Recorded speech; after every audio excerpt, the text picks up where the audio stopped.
Hi friends, ನಮಸ್ಕಾರ. ಎಲ್ಲರಿಗೂ ದುರ್ಗಾ ಚಾನಲ್ಗೆ ಸ್ವಾಗತ. ನಾನಿವತ್ತು 2 ರೆಸಿಪಿನ ಇಲ್ಲಿ ಮಾಡಿ ತೋರಿಸ್ತಿದ್ದೀನಿ. ಒಂದು ಫ್ರೂಟ್ ಕಸ್ಟರ್ಡು ಮತ್ತು ಇನ್ನೂ ಒಂದು ಶಂಕರಪಾಳೆ. ಈ ದೀಪಾವಳಿ ಹಬ್ಬಕ್ಕೆ ಪ್ರತಿಯೊಬ್ಬರು ಮನೆಯಲ್ಲೂ ಸಾಮಾನ್ಯವಾಗಿ ಶಂಕರಪಾಳೆ ಮಾಡೇ ಮಾಡ್ತಾರೆ. ಆದರೆ ಇಲ್ಲಿ ನಾನು ಮೈದಾ ಹಿಟ್ಟಿಂದ ಮಾಡಿ ತೋರಿಸ್ತಿಲ್ಲ, ಗೋಧಿ ಹಿಟ್ಟಿಂದ ಮಾಡಿ ತೋರಿಸಿದ್ದೀನಿ. ಯಾರಿಗೂ ಇದು ಗೋಧಿ ಹಿಟ್ಟಿಂದ ಮಾಡಿದ್ದೀವಿ ಅಂತೇಳಂದು ಗೊತ್ತಾಗಂಗಿಲ್ಲ. ಆ ರೀತಿ ನಮ್ಮ ಶಂಕರಪಾಳೆ ಆಗ್ತಾವೆ. ಮೈದಾ ಹಿಟ್ಟಲ್ಲಿ ನಾವು ಕಾಮನ್ನಾಗಿ ಮಾಡೇ ಮಾಡ್ತೀವಿ. ಅದ್ರ ಬದಲಾಗಿ ಒಂದು ಸರ್ತಿ ಈ ಗೋಧಿ ಹಿಟ್ಟಿನಿಂದ ಮಾಡಿ ನೋಡಿರಿ. ಯಾರು ಇದನ್ನ ಗೋಧಿ ಹಿಟ್ಟಿಂದ ಮಾಡಿದ್ದೀವಿ ಅಂತೇಳಂದು ಕಂಡುಹಿಡಿಯೋಕ್ಕೆ ಸಾಧ್ಯನೇ ಇಲ್ಲ. ಬರೀ ನಾನು ಹೆಂಗೆ ಮಾಡಿದೆ ಮತ್ತು ಏನೆಲ್ಲ ಇಂಗ್ರೀಡಿಯೆಂಟ್ಸ್ ತೊಗೊಂಡಿನಿ ಅಂತೇಳಂದು ಇಲ್ಲಿ ನಾನು ನಿಮ್ಗೆ ತೋರಿಸ್ತೀನಿ. ಇಲ್ಲಿ ನೋಡಿರಿ, ನಾನೊಂದು ದೊಡ್ಡ ಬಟ್ಲ ತೊಗೊಂಡಿನಿ. ಅದಕ್ಕೆ 2 ಬಟ್ಲಷ್ಟು ನಾನು ಗೋಧಿ ಹಿಟ್ಟನ್ನು ಹಾಕ್ಕೊಳ್ತೀನಿ. ನೋಡಲಿ, 2 ಬಟ್ಲಷ್ಟು ಗೋಧಿ ಹಿಟ್ಟು. ಅದಕ್ಕೆ ನಾನು ಒಂದು 3 ಸ್ಪೂನಷ್ಟು ಕಡಲೆ ಹಿಟ್ಟನ್ನು ಇಲ್ಲಿ ಹಾಕ್ಕೊತೀನಿ. ಅಂದರೆ ನಾವು ಗೋಧಿ ಹಿಟ್ಟಿನಿಂದ ಮಾಡ್ಕೊತೀವಲ್ಲ, ಹಾಗಾಗಿ ಇಲ್ಲಿ ಕಡಲೆ ಹಿಟ್ಟು ಬೇಕಾಗುತ್ತೆ. ಒಂದು 3 ಸ್ಪೂನಷ್ಟು ನಾನಿಲ್ಲಿ 2 ಸ್ಪೂನಷ್ಟು ಕಡಲೆ ಹಿಟ್ಟನ್ನು ಹಾಕ್ಕೊಂಡ್ರು ನೀವು ಸಾಕಾಗುತ್ತೆ. ನಾವು ಮೈದಾ ಹಿಟ್ಟಿಂದ ಮಾಡೋದಾದರೆ ನಾವಿಲ್ಲಿ ಕಡಲೆ ಹಿಟ್ಟನ್ನು ಹಾಕೋ ಅವಶ್ಯಕತೆ ಇಲ್ಲ. ಈಗ ನಾನು ಅದನ್ನೆರಡು ರೆಡಿ ಮಾಡಿ ಇಟ್ಟುಕೊಂಡು, ಈ ಕಡೆ ನಾವು 2 ಬಟ್ಲಷ್ಟು ಗೋಧಿ ಹಿಟ್ಟು ತೊಗೊಂಡಿದ್ದೀವಲ್ಲ, ನಾವು ಅರ್ಧ ಬಟ್ಲಷ್ಟು ನಾವು ಸಕ್ಕರೆ ತೊಗೊಂಡ್ರೆ ಸಾಕಿಲ್ಲ, ಕರೆಕ್ಟ್ ಆಗುತ್ತೆ. ಜಾಸ್ತಿ ಬೇಕಂದ್ರೆ ಒಂದು 3/4 ಬಟ್ಲ ತೊಗೊಂಡ್ರು ಸಾಕು. ಜಾಸ್ತಿ ಆಗಿದ್ರೆ ಭಾಳ ಸ್ವೀಟ್ ಅದು ಚೆನ್ನಾಗಿರಂಗಿಲ್ಲ. ಲೈಟಾಗಿರಬೇಕು ನಮ್ಮ ಶಂಕರಪಾಳೆಗೆ ಸಕ್ಕರೆ. ಅದಕ್ಕೋಸ್ಕರ ಇಲ್ಲಿ ನಾನು ಅರ್ಧ ಬಟ್ಲಷ್ಟು ಸಕ್ಕರೆ ಮತ್ತು ಒಂದು 2 ಸ್ಪೂನಷ್ಟು 2ರಿಂದ 3 ಸ್ಪೂನಷ್ಟು ನಾನು ಚಿರೋಟಿ ರವೆ ಹಾಕ್ಕೊಂಡಿನಿ ಅದಕ್ಕೆ ಮಿಕ್ಸಿಗೆ. ಮತ್ತು ಒಂದು ಅರ್ಧ ಸ್ಪೂನಷ್ಟು ಬಡೆಸಪ್ಪನ್ನು ಹಾಕ್ಕೊಂಡು ಮಿಕ್ಸಿ ಮಾಡಿ ಇಟ್ಕೊಂಡಿನಿ. ಪೌಡ್ರ್ ಮಾಡೀನಿ, ಫೈನ್ ಪೌಡ್ರು ಮಾಡ್ಕೊಂಡಿನಿ. ಈ ಕಡೆ ಒಂದು 4 ಸ್ಪೂನಷ್ಟು ತುಪ್ಪ ಹಾಕಿ ತುಪ್ಪನ ಕರಗಕ್ಕೆ ಇಟ್ಕೊಂಡಿನಿ.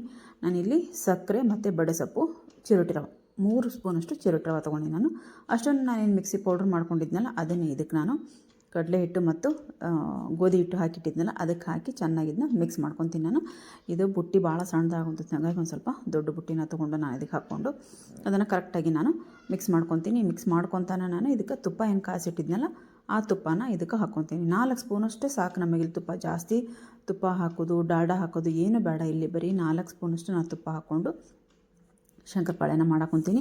ಇದನ್ನು ಚೆನ್ನಾಗಿ ನಾವು ಕೈಲೇ ಕಲಿಸ್ಕೊಂಡು, ಕೈಯಾಗ ನಾವು ಉಂಡೆ ಮಾಡಿದಾಗ ಅದು ಕೈಯಾಗ ಉಂಡೆ ಆಗ್ಬೇಕು ನೋಡಿರಿ. ಈ ರೀತಿ ಇಷ್ಟಾದರೆ ನಮಗೆ ಸಾಕು. ನಾವು ಜಾಸ್ತಿ ಎಣ್ಣೆ ಕಾಸು ಹಾಕ್ಕೊಳೋದು, ತುಪ್ಪ ಕಾಸು ಹಾಕ್ಕೊಳೋದು ಮಾಡೋ ಅವಶ್ಯಕತೆ ಇಲ್ಲ. ತುಪ್ಪ ಹಾಕ್ಕೊಳೋದ್ರಿಂದ ಫ್ಲೇವರ್ ಚೆನ್ನಾಗಿ ಬರ್ತೈತಿ. ಆಮೇಲೆ ಬಡೆ ಸೊಪ್ಪು ಹಾಕ್ಕೊಂಡಿಲ್ಲ, ಅದಕ್ಕೂ ನಮಗೆ ಇಲ್ಲಿ ಬಾಯಾಗ ಫ್ಲೇವರ್ ಚೆನ್ನಾಗಿ ಬರ್ತೈತೆ. ಅದಕ್ಕೋಸ್ಕರ ನಾನಿಲ್ಲಿ ಬಡೆ ಸೊಪ್ಪನ್ನು ಹಾಕ್ಕೊಂಡಿನಿ. ನೀವು ಬೇಕಿದ್ರೆ ಆಪ್ಷನಲ್ ಬಡೆ ಸೊಪ್ಪು ಹಾಕ್ಕೊಳೋದು. ನಾನಿಲ್ಲಿ ಅಷ್ಟನ್ನು ಹಾಕ್ಕೊಂಡು ಮಾಡೀನಿ. ಒಂದು ಸರ್ತಿ ಟ್ರೈ ಮಾಡಿ ನೋಡ್ರಿ ನೀವು. ಇದಕ್ಕೆ ನಾನು ಸ್ವಲ್ಪ ನೀರು ಹಾಕ್ಕೊತ ಕಲಿಸ್ಕೊತ ಬರ್ತೀನಿ. ಇದನ್ನು ಪೂರ್ತಿಯಾಗಿ ನಾನು ಉಂಡೆ ಮಾಡಿ ನೋಡಿದ್ನಲ್ಲ, ಅಷ್ಟಾದಮೇಲೆ ಅದು ಕರೆಕ್ಟಾಗಿ ಹದ ಆಗಿರ್ತೈತಿ. ಸ್ವಲ್ಪನ ನೀರು ಹಾಕಿ ನಾವು ಇದನ್ನು ಕಲಿಸ್ಕೋಬೇಕಾಗತ್ತೆ. ಹಿಟ್ಟನ್ನ ಅಂದ್ರೆ ತೀರಾ ಅಳಕು ಆಗಬಾರ್ದು, ತೀರಾ ಚಪಾತಿ ಹಿಟ್ಟು ಒಂದು ಸ್ವಲ್ಪ ಮೆತ್ತಗೆ ಇರುತ್ತೆ, ಅದಕ್ಕಿಂತ ನಾವು ಇದನ್ನ ಗಟ್ಟಿಯಾಗಿ ಕಲಿಸ್ಕೋಬೇಕಾಗತ್ತೆ. ನೋಡ್ರಿ, ನಾನು ಪೂರ್ತಿಯಾಗಿ ಕಲಿಸಿ ನಿಮಗೆ ತೋರಿಸ್ತೀನಿ. ತೀರಾ ಗಟ್ಟಿನೂ ಆಗಬಾರ್ದು, ತೀರಾ ತೆಳ್ಳಗೂ ಆಗಬಾರ್ದು. ಆ ರೀತಿ ನಾನು ಇದನ್ನ ಕಲಿಸ್ಕೊತೀನಿ. ನೋಡ್ರಿ, ಇಷ್ಟು ಕಲಿಸ್ಕೊಂಡು ನಾನು ಇದನ್ನ ಮುಚ್ಚಿಡ್ತೀನಿ. ಇದಕ್ಕೆ ಮೇಲಿನ ತುಪ್ಪ ಹಚ್ಚೋದು, ಎಣ್ಣೆ ಹಚ್ಚೋದು ಏನು ಬೇಡ. ನೀವು ಹಂಗೆ ಒಂದು 10 ನಿಮಿಷ ನಾನು ಇದನ್ನ 5ರಿಂದ 10 ನಿಮಿಷ ನೀವು ಮುಚ್ಚಿಟ್ರು ಸಾಕಿದ್ನ. ನೋಡ್ರಿ, ಇಷ್ಟು ನಾನು ಹಿಟ್ಟನ್ನು ಈ ರೀತಿ ಕಲಿಸ್ಕೊಂಡಿನಿ. ಒಂದು 10 ನಿಮಿಷ ನಾನು ಇದನ್ನ ನೆನೆಸ್ಕೊಂಡಿನಿ. ಭಾಳ ತನ ಬಿಡಕ್ಕೆ ಹೋಗ್ಬೇಡ್ರಿ, ಯಾಕಂದ್ರೆ ಸಕ್ಕರೆ ಇರ್ತೈತಲ್ಲ, ಅದು ರೌಳಿಸ್ದಂಗೆ ಆಗುತ್ತೆ. ಹಾಗಾಗಿ ಜಾಸ್ತಿ ಬಿಡಕ್ಕೆ ಹೋಗ್ಬೇಡ್ರಿ. ಒಂದು 5ರಿಂದ 10 ನಿಮಿಷ ನಾವು ಇದನ್ನ ನೆನೆಸಿಟ್ರು ಸಾಕು. ಮತ್ತು ನಾನು ಇದ್ರೊಳಗೆ 2 ಭಾಗ ಮಾಡ್ಕೊತೀನಿ. 2 ಭಾಗ ಮಾಡಿಕೊಂಡು ನಾದಕ್ಕೆ ಹೋಗ್ಬೇಡ್ರಿ. ನಾದಿದ್ರೆ ನಮ್ಗೆ ಶಂಕರಪಾಳೆ ಗಟ್ಟಿಯಾಗಿ ಬರ್ತಾವೆ. ಅದಕ್ಕೋಸ್ಕರ ಅದು ಹೆಂಗೈತಿ ಹಂಗೆ ನಾವು ಕೈಯಾಗ ಒಂದು ಸ್ವಲ್ಪ ಈ ರೀತಿ ರೌಂಡಾಗಿ ಮಾಡಿಕೊಂಡು ನಾವು ಇದನ್ನ ಲಟ್ಟಿಸ್ಬೇಕಾಗತ್ತೆ. ಇಲ್ಲಿ ಅರ್ಧ ಇಂಚಷ್ಟು ನಾನು ದಪ್ಪ ನಾವು ಇದನ್ನ ಲಟ್ಟಿಸ್ಕೊಂಡಿನಿ. ತೀರಾನು ತೆಳ್ಳಗೆ ಲಟ್ಟಿಸ್ಕೋಬಾರ್ದು, ತೀರಾನು ದಪ್ಪ ಲಟ್ಟಿಸ್ಕೋಬೇಡ್ರಿ. ಒಂದು ಅರ್ಧ ಇಂಚಷ್ಟು ನಾನಿಲ್ಲಿ ದಪ್ಪ ಇಟ್ಕೊಂಡು ಲಟ್ಟಿಸ್ಕೊಂಡಿನಿ. ಆಮೇಲೆ ಈ ಗೋಧಿ ಹಿಟ್ಟಿನ ಮಾಡ್ತಿರ್ತೀವಲ್ಲ ನಾವು, ಒಂದು ಸ್ವಲ್ಪ ತೆಳ್ಳಗನೇ ಇರಬೇಕು. ಆಮೇಲೆ ಸಣ್ಣಕ್ಕೆ ನಾನು ಇದನ್ನ ಕಟ್ ಮಾಡ್ಕೊತೀನಿ. ಯಾಕಂದ್ರೆ ಭಾಳ ದಪ್ಪ ಕಟ್ ಮಾಡ್ಕೊಂಡ್ರೆ ಬೇಯಿಸೋಕ್ಕೂ ಭಾಳ ಟೈಮ್ ತೊಗೊತೈತಿ. ಆಮೇಲೆ ಒಂದೊಂದು ಸರ್ತಿ ಒಳಗೆ ಹಸಿ ಉಳಿತೈತಿ. ನಾವು ಮೈದಾ ಹಿಟ್ಟಿಗೆ ಅಷ್ಟೊತ್ತು ಆಗಂಗಿಲ್ಲ. ಇದು ಒಂದು ಸ್ವಲ್ಪ ಗೋಧಿ ಹಿಟ್ಟಿಂದ ನಾವು ಮಾಡ್ತಿರ್ತೀವಲ್ಲ, ಅದಕ್ಕೊಂದು ಸ್ವಲ್ಪ ಟೈಮ್ ತೊಗೊತೈತೆ. ಅದಕ್ಕೋಸ್ಕರ ನಾನು ಸಣ್ಣದಾಗಿ ಕಟ್ ಮಾಡ್ಕೊಂಡು ನೋಡಿರಿ, ಎಷ್ಟು ಚಿಕ್ಕದಾಗಿ. ಆಮೇಲೆ ನೋಡೋಕ್ಕೂ ಚೆನ್ನಾಗಿ ಕಾಣಿಸ್ತಾವೆ. ಬೇಗನೆ ನಾವು ಇವನ್ನ ಬೇಯಿಸ್ಕೋಬೋದು. ಈ ರೀತಿ ನೀವು ಡೈಮಂಡ್ ಶೇಪ್ ಆದರೂ ನೀವು ಕಟ್ ಮಾಡ್ಕೋಬೋದು, ಇಲ್ಲ ನೀವು ಸ್ಕ್ವೇರ್ ಶೇಪ್ ಆದರೂ ನೀವು ಕಟ್ ಮಾಡ್ಕೋಬೋದು. ನಾನು ನೋಡಲಿ ಫಸ್ಟಿಗೆ ಡೈಮಂಡ್ ಶೇಪಲ್ಲಿ ಕಟ್ ಮಾಡಿಕೊಂಡು ಅಷ್ಟನ್ನು ನಾನಿಲ್ಲಿ ಬಿಡಿಯಾಗಿ ಮಾಡಿಟ್ಕೊತೀನಿ. ಭಾಳನ ಈಗ ನೋಡಿರಿ ಎಷ್ಟು ತೆಳ್ಳಗದಾವೆ ಇವು. ನಾವು ಎಣ್ಣೆ ಕರೆದಾಗೋದು ಎಷ್ಟು ದಪ್ಪ ಆಗಿ ಬರ್ತೈತೆ ಅಂತ ಹೇಳಂದ್ರೆ ನೀವೇ ನೋಡಿದ್ರಿ ಗೊತ್ತಾಗುತ್ತೆ. ಪೂರ್ತಿಯಾಗಿ ನಾನು ಇವನ್ನ ಅಷ್ಟನ್ನು ತೆಗೆದಿಟ್ಕೊತೀನಿ. ಆ ಕಡೆ ನಾನು ಎಣ್ಣೆನೂ ನಾನಲ್ಲಿ ಕಾಯಕ್ಕೆ ಇಟ್ಕೊಂಡಿನಿ. ಎಣ್ಣೆನೂ ಜಾಸ್ತಿ ಕಾಸಕ್ಕೆ ಹೋಗ್ಬೇಡ್ರಿ, ಯಾಕಂದ್ರೆ ಹಾಕಿದ ತಕ್ಷಣ ಅದು ಮತ್ತು ಹೊತ್ತು ಹೋಗ್ಬಾರ್ದಲ್ಲ ಮ್ಯಾಲೆ, ಅದಕ್ಕೋಸ್ಕರ ನೋಡಿರಿ ಒಂದು ಸ್ವಲ್ಪ ಹಾಕಿದ್ದೆ ನಾನು. ಒಂಚೂರು ಮ್ಯಾಲೆ ಬಂದ ತಕ್ಷಣ ನನಗೆ ಸಾಕು, ಅಷ್ಟೇ ಎಣ್ಣೆನ ನೀವು ಕಾಸ್ಕೊಂಡು ಇವನು ಅಷ್ಟು ನಾನು ಹಾಕ್ಕೊಂಡು ಇದು ಗೋಲ್ಡನ್ ಬ್ರೌನ್ ಬರೋವರೆಗೂ ನೀವು ಇದನ್ನ ಬೇಯಿಸ್ಕೋಬೇಕಾಗತ್ತೆ. ಅಂದ್ರೆ ಏನು ಗೊತ್ತಾ, ಕರ್ಕೋಬೇಕಾಗತ್ತೆ. ನಾನೀಗ ಫಸ್ಟ್ ಟೈಮ್ ಒಂದು 10-20 ವರ್ಷದ ಹಿಂದೆ ಅನಿಸ್ತತಿ, ಅವಾಗ ಮಾಡಿದಾಗ ಶಂಕರಪಾಳೆನ ನಾನು ಕ್ರಿಸ್ಪಿಯಾಗಿ ಬರ್ತಾವೆ. ಇವೇನಾಗುತ್ತೆ ಮೆತ್ತಗೆ ಇರ್ತಾವೆ ಇವು ಕರೆದಾಗೂ. ನಾವು ಫಸ್ಟಿಗೆ ಮಾಡಿದಾಗ ಮೆತ್ತಗದಾವಲ್ಲ ಇವು, ಪೂರ್ತಿಯಾಗಿ ಕ್ರಿಸ್ಪಿಯಾಗಿ ಬರಬೇಕು ಅಂತೇಳಂದು ಕ್ರಿಸ್ಪಿ ಆಗೋವರೆಗೂ ಕರೆದೆ ಎಲ್ಲ ಹೊತ್ತಿ ಹೋಗಿದ್ವು. ಯಾಕಂದ್ರೆ ಇದು ನಾವು ಕರೆದಾಗ ಮೆತ್ತಗನೇ ಇರ್ತಾವೆ, ಅವು ಕಲರ್ ಅಷ್ಟೇ ಚೇಂಜ್ ಆಗ್ತಾವೆ ಅವು.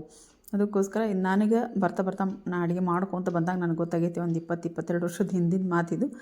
ನಾನು ಆ ಟೈಮಲ್ಲಿ ಈಗಾದರೂ ನಾನು ಶಂಕರಪಾಳೆ ಮಾಡೋ ಟೈಮ್ನಾಗ ಅದು ನಂಗೆ ನೆನಪಾಕತಿ.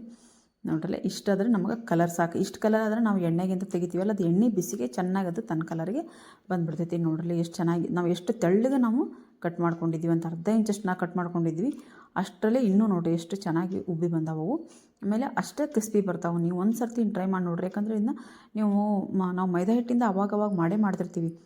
ಈ ಮೈದಾ ಹಿಟ್ಟಿಂದ ಜಾಸ್ತಿ ಮೈದಾ ಹಿಟ್ಟು ತಿನ್ನಬಾರ್ದಂತ ಗೊತ್ತಿದ್ರೂ ನಮಗೆ ಅನಿವಾರ್ಯವಾಗಿ ನಾವನ್ನ ಮಾಡ್ಕೊಂಡು ತಿಂತಿರ್ತೀವಿ. ಆದರೆ ಒಂದೊಂದು ಸರ್ತಿ ಈ ರೀತಿಯಾಗಿ ಗೋಧಿ ಹಿಟ್ಟಿನಾಗ ಮಾಡೋಕ್ಕೆ ಬರೋಂಗಿದ್ರೂ ನಾವು ಗೋಧಿ ಹಿಟ್ಟನ್ನ ನಾವು ಮಾಡ್ಕೊಂಡು ತಿನ್ಬೋದು. ನೋಡ್ರಿ, ಇನ್ನೂ ಒಂದು ಒಬ್ಬಿ ನಾನು ಹಾಕಿದ್ದೇ ಇಲ್ಲ, ಅದನ್ನು ಹಾಕಿ ತಗೊಂಡಿನಿ. ಈಗ ನಾನು ನೋಡ್ರಿ ಸ್ಕ್ವೇರ್ ಶೇಪಲ್ಲೂ ನಾನು ಸಣ್ಣದಾಗಿ ನಾನು ಕಟ್ ಮಾಡ್ಕೊಂಡಿನಿ.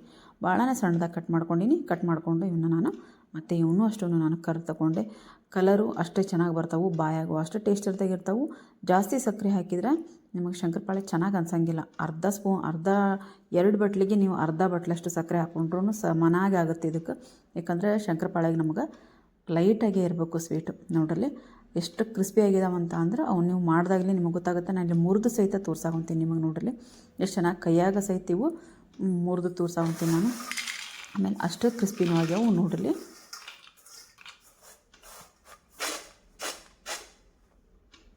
ನೋಡ್ರಿ, ನಿಮಗದು ಸೌಂಡು ಕೇಳ್ತಿರ್ಬೋದು, ಅಷ್ಟು ಚೆನ್ನಾಗಿ ಇದು ಕ್ರಿಸ್ಪಿಯಾಗಿ ಬಂದಾವ ನಮ್ಗೆ. ಇದು ನೋಡ್ರಿ, ಇದು ಅದಕ್ಕೆ ನಾನು ನಿಮಗೆ, ಯಾಕಂದ್ರೆ ಅದು ಕನ್ಫರ್ಮ್ ಆಗ್ಬೇಕಲ್ಲ ನಿಮ್ಗೆ, ಅದಕ್ಕೋಸ್ಕರ ನಾನು ಪೂರ್ತಿಯಾಗಿ ಮುರಿದು ಸಹಿತ ನಾನು ನಿಮಗೆ ತೋರಿಸ್ತೀನಿ. ನಮ್ಮ ರುಚಿಕರವಾದಂಥ ಶಂಕರಪಾಳೆ ಎಲ್ಲ ರೆಡಿ ಆಗ್ಯಾವು. ನೀವು ಟ್ರೈ ಮಾಡಿರಿ. ಬರ್ರಿ, ಇನ್ನೊಂದು ರೆಸಿಪಿನ ನಾನು ನಿಮಗೆ ಇಲ್ಲಿ ಮಾಡಿ ತೋರಿಸ್ತೀನಿ.